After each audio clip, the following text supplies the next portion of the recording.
All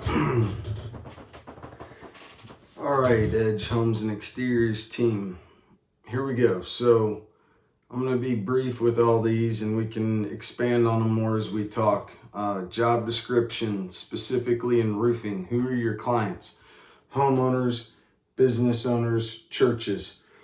At the business, you can go, knocking on the door, enter. Usually in a business, you can just enter the building and just go in, introduce yourself, and say, hey, I'm Jordan Miller with Edge Homes and Exteriors. Who can I talk to about helping y'all get a new roof on the place?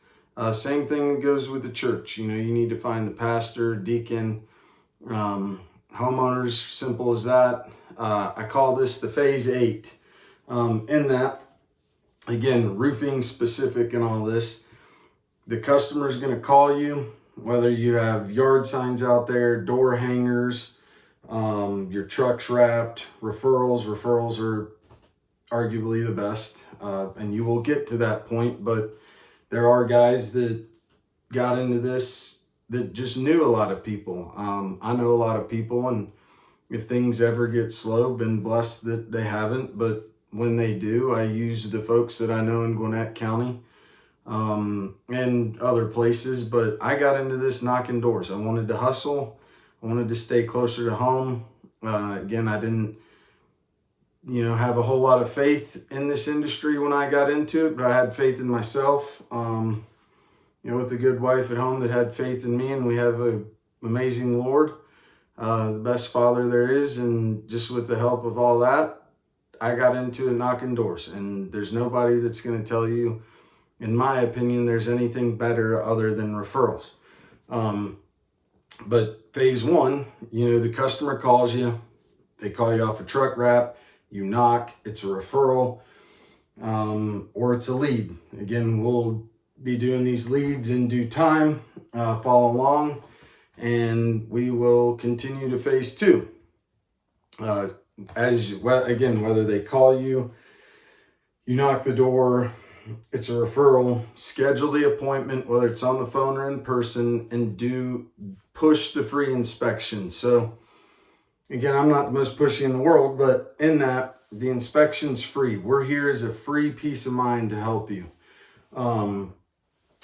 That being said, at the door, for example, I knock on the door,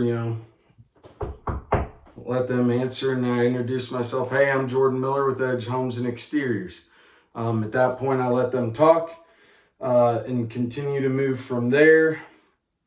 One of the key points I like to talk about, I specialize in getting roofs approved through the insurance company. When's the last time anybody's looked at your roof? In that, I also talk about the difference between a no-fault claim and a regular claim. A no-fault claim is an act of God event. Wind, hail, lightning striking a tree blowing over due to wind. That is the categories of a no-fault claim. Educate your homeowner on that. Usually if you give them a minute to explain the difference of a regular claim, you and I hit each other in the car, premiums are going up. You chop that cherry tree down out there, falls on the roof, falls on a car, premiums are going up. Again, unless you get a really cool adjuster, it happens sometimes. Moving on to phase 3. Again, in phase 2, you want to get up there in the inspection in between phase 2 and 3. Figure out who the insurance company is. Dealing with Allstate's a lot different than dealing with Travelers. And I could go on with that list 100 times. Moving on to phase 3. So you've done your inspection, and pending damage, educate your client. Again, whether it's homeowner, business owner, church, whatever, educate your client. What I mean by educate is go over this diagram. Again, Certainty has their own, they all have their own diagram. I've sent this to you guys. Review it. Understand all the material in this diagram. The only thing that's missing is the drip edge.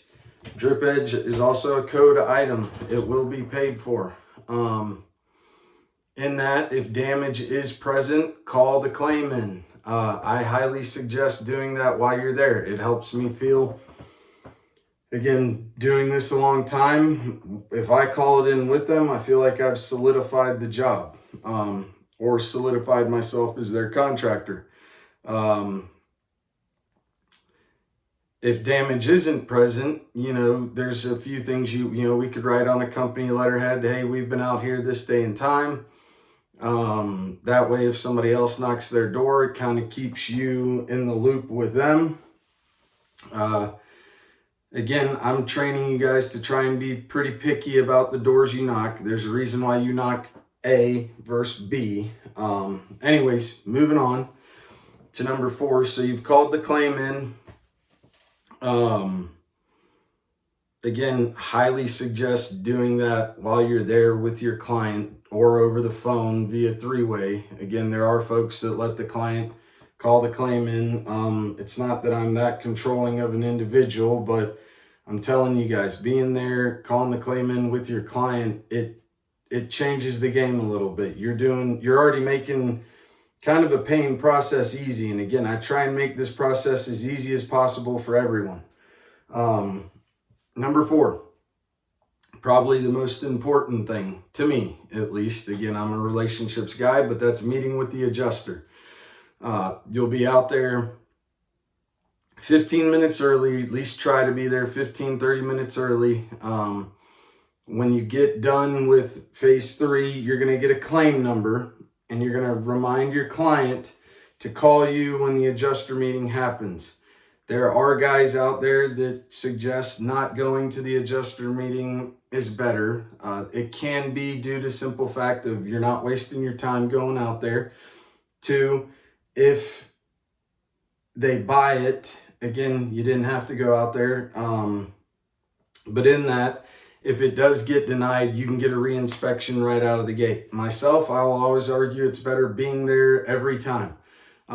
If you're not there, it creates the opportunity for there to be a he said. Well, hey, Jordan, the adjuster said, or this guy said there's not much damage after you've already had them call in the claim. That creates confusion. I would always suggest going to the adjuster meeting. Again, it sets the relationship up for somebody you're going to see again, regardless if it's a Seek Now, Hancock, or an actual representative from Chubb, Farm Bureau, Liberty Mutual, yada yada. Meet with the adjuster. Moving on to number 5. Pending the adjuster meeting and how that inspection went, the homeowner is going to get a scope of work. After the adjuster meeting, tell your homeowner, as soon as you get that scope of work, that's the next step. As soon as you get that, please email that to me and we'll review it together. That being said, until you've started to see scopes a ton, Cody and I will review those with you moving forward. But that is the goal in step 5. You want to get the scope of work, and if you haven't got it in 5 to 7 business days, don't hound your homeowner. Call the insurance company. All you should have the insurance company name and the claim number at this point. Call me. Again, I will help you with gathering this information, but the scope of work is vital for us to get the job scheduled at this point in the insurance world. If it's a cash job, you can kind of skip, phase 4 and 5 there. Moving on to 6, pending the review of the scope, you'll need a color. I would suggest, again, between 5 and 6 there. If you have a good feeling about the roof and the way the adjuster meeting went, go ahead and give them a color book. Again, I know this is some of the old stuff that I have, but there's a color book in here in a pamphlet. You guys will have this with CertainTeed colors as well. Give them all that information and have them start looking at colors.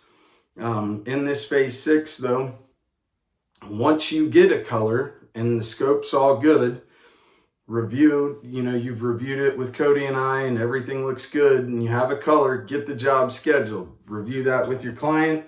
Again, going over, hey, materials in the dumpster arrive the day before. Job gets done in a day. Unless it's a 160 square roof, we'll have it done in a day. Other than fall right now when it gets dark earlier. Moving on to number 7. That is the day of install. Follow up with your client. and do your QC. You guys are glorified client managers. You're there from the beginning to the end.